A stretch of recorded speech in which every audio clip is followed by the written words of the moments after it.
Saya memakai yang namanya empu kunir. Jadi empu kunir di sini ini adalah tunas yang pertama yang kita ambil ya. Oke, assalamualaikum warahmatullahi wabarakatuh. Terima kasih pada teman-teman semua yang mau mampir ke channel saya ini, dan kesempatan kali ini saya akan berbagi pengalaman mengenai cara menyembuhkan asam lambung yang kita derita ya teman-teman ya.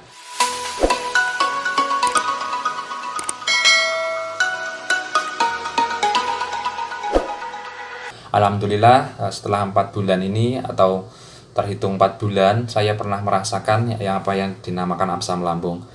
Sungguh-sungguh sangat menyedihkan ketika asam lambung itu kembali timbul atau menyerang kondisi kita ya teman-teman.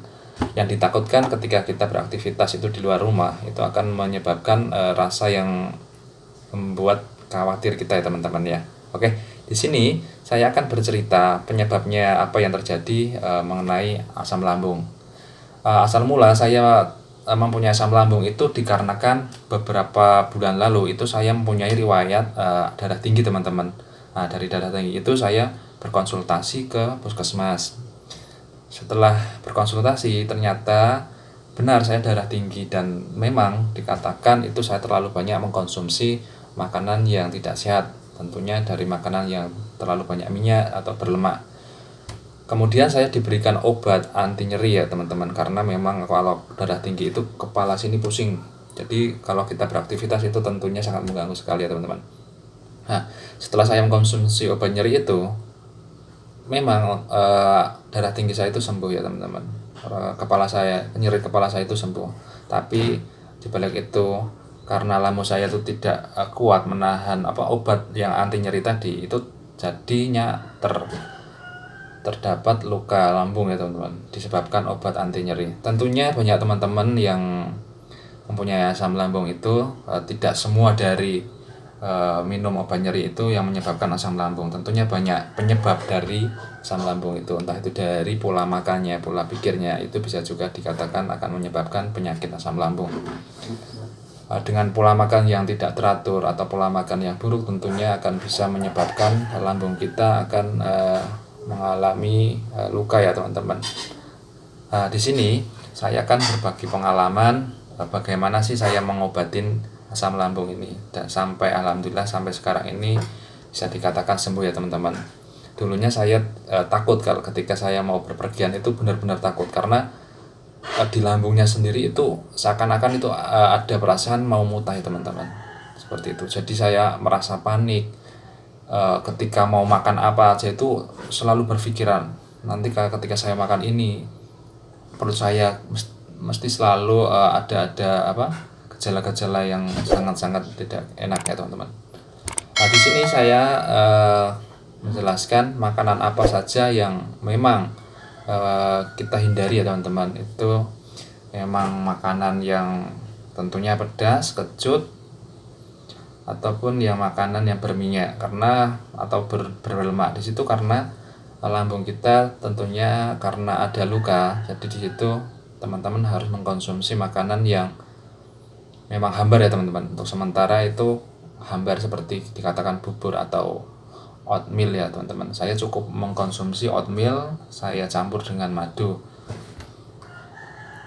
Adapun buah-buahan itu belum tentu akan berteman dengan lambung. Saya pernah makan pepaya, itu ternyata hanya sekecil itu. Ketika saya makan pepaya, saya merasakan asam lambung saya itu kayak perih ya teman-teman. Jadi lambungnya seakan perih. Jadi tidak semua buah itu aman untuk lambung kita. Langsung saja teman-teman, di sini akan memberikan tip. Saya menggunakan kunir ya teman-teman. Perasan kunir dicampur madu teman-teman. Nah, dengan kunir itu alhamdulillah sampai sekarang setelah minum tidak sampai 1 minggu, alhamdulillah saya benar-benar sembuh teman-teman. Jadi benar-benar alhamdulillah dengan mengkonsumsi minuman racikan kita sendiri, alhamdulillah sembuh ya teman-teman. Oke, di sini saya akan memberikan tipsnya. Assalamualaikum warahmatullahi wabarakatuh. Oke, di sini saya akan memberikan tahapan kita mengambil sari atau air peresan dari kunir ya teman-teman. Oke, kita siapkan kunir. Kunir ini bisa dikatakan adalah satu keluarga dengan jahe-jahenan ya teman-teman ya. Oke, di sini kita bisa memakai kunir ini untuk menyembuhkan asam lambung kita ya teman-teman. Nah, teman-teman sendiri bisa mencarinya entah itu di pasar ataupun di tempat pedagang sayur ya teman-teman ya. Tentunya kemungkinan besar juga ada teman-teman. Di sini saya memakai yang namanya empu kunir. Jadi empu kunir di sini ini adalah jadi tunas yang pertama yang kita ambil ya. Kemudian kita nyiapkan bahannya, mangkok kecil, kemudian saringan, kemudian parut ya. Jadi digunakan untuk mengambil sari daripada kunir ini ya teman-teman ya. Oke, kita pergi ke tahapannya. Ini kita cukup menggunakan seperti ini ya teman-teman. Jadi saya sarankan ketika teman-teman ingin menggunakan dengan kunir ini, cukup hanya 1 sendok makan saja teman-teman ya. Jadi saya akan menggunakan takaran sebesar ini ya teman-teman ya. Jadi nggak perlu teman-teman itu harus memakai dengan banyak teman-teman. Jadi teman-teman tidak usah terlalu banyak menggunakan atau minum sari-sari dari kunir ini. Cukup hanya 1 sendok aja per sekali kita minum ya. Saya sarankan teman-teman 3 kali sehari ya teman-teman. 3 kali 1 sendok makan aja itu sudah cukup.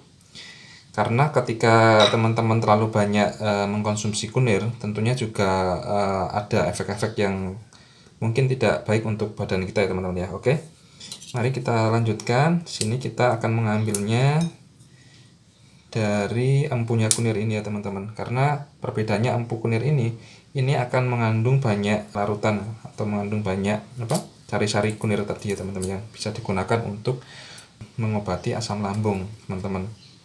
Sudah saya praktekkan, setelah saya minum ini beberapa kali dalam kurun waktu tidak sampai seminggu, itu alhamdulillah asam lambung saya itu sudah sembuh. Oke, kita terlebih dahulu kita kupas kulitnya ini.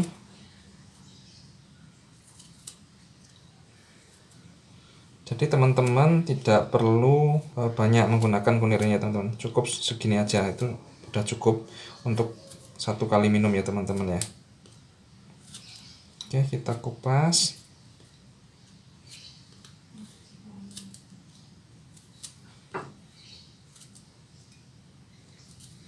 Bagi teman-teman yang kurang paham apa itu kunir, ya, ini bisa dikatakan seperti halnya kunyit ya teman ya.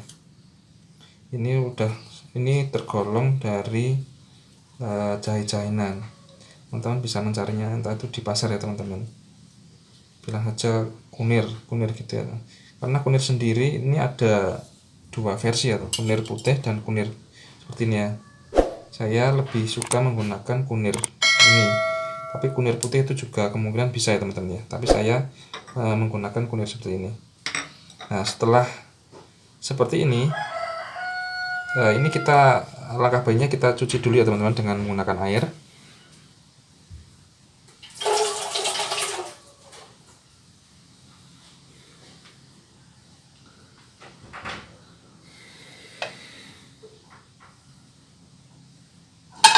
Setelah itu kita siapkan tempat, terserah teman-teman mau pakai piring atau tempat lain yang nantinya akan digunakan untuk ini marut ini ya teman-teman ya. Kemudian ini langsung diparut ya teman-teman, agar lebih mudah dalam pengambilan ini ya teman-teman, sari-sari kunir ini.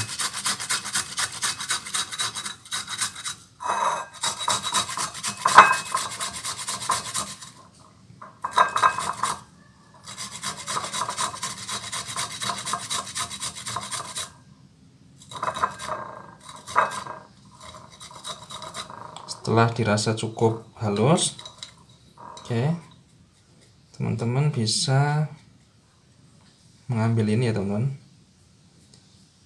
Nah, ini yang nantinya akan kita gunakan. Setelah itu kita siapkan sendok. Nah, biasanya nggak usah pakai sendok pun juga nggak apa-apa, atau tempat seperti ini, mangkok kecil ya, untuk menempatkan persamaan air kunir ini ya. Setelah itu kita peras.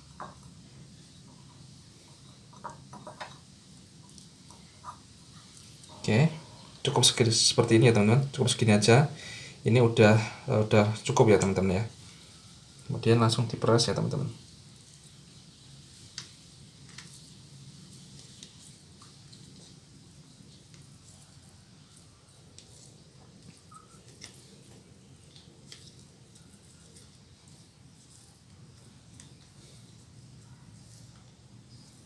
Oke, diusahakan untuk merasnya itu lebih kuat ya teman-teman, agar airnya ini benar-benar terperas. Ketika dirasa sudah cukup, oke, kita biarkan dan kita akan memakai air perasan ini ya teman-teman ya. Oke, nah, untuk ukurannya emang seperti ini ya teman-teman, nggak terlalu banyak, nggak apa-apa, karena kalau memang terlalu banyak itu akan gimana ya teman-teman, tentunya nantinya akan ada efek bagi lambung kita malah.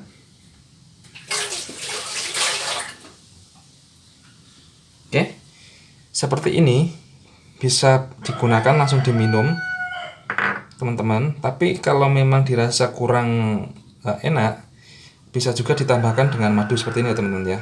Saya menggunakan madu TJ. Nah, di sini kita bisa menggunakan madu ini untuk menyampur daripada perasan air kunir tadi ya teman-teman ya. Nah, ini sesuai selera aja. Tanpa harus menggunakan madu pun kita bisa menggunakan ya. Kita langsung minum aja seperti ini. Nah, di sini saya akan menggunakan madu TJ ya teman-teman ya. Nah, setelah itu kita siapkan air hangat ya teman-teman ya, agar tidak terlalu kental dalam penyampuran ini. Setelah itu masukkan setengah sendok makan aja teman-teman, atau seperempat aja, sesuai selera aja. Yang di sini intinya hanya di kunirnya saja teman-teman ya. Seperti ini aja. Sini udah cukup. Setelah itu kita mengambil air hangat. Air dingin pun juga nggak masalah teman-teman. Ini sesuai selera aja teman-teman ya. Ini cukup 1 sendok aja seperti ini ya teman ya. Kita campur, kita ratakan